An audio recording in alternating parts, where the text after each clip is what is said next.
Welcome to this video on futures specific properties.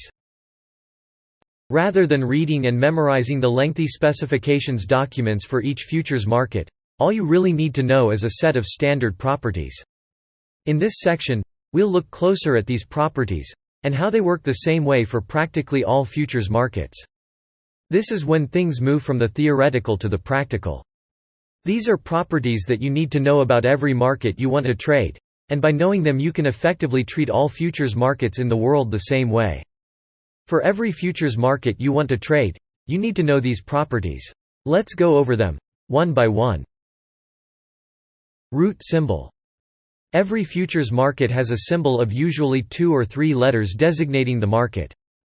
For example, the COMEX gold market has root symbol GC, and the crude oil market CL. This property is specific to the market, not to the individual contract. Month. When you buy a contract, such as gold, you buy a specific delivery. You don't just buy gold, you buy December 2021 gold, for instance. To signify the month in question, a single letter is used, according to the delivery code standard for futures.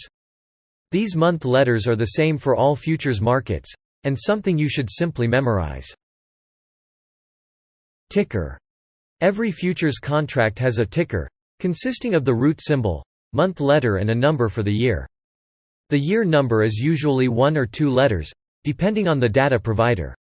Putting it all together, a ticker may as an example be GCM2. With such a code, using only a single year digit, the decade is implied and this would refer to COMEX Gold June 2022. Expiry date.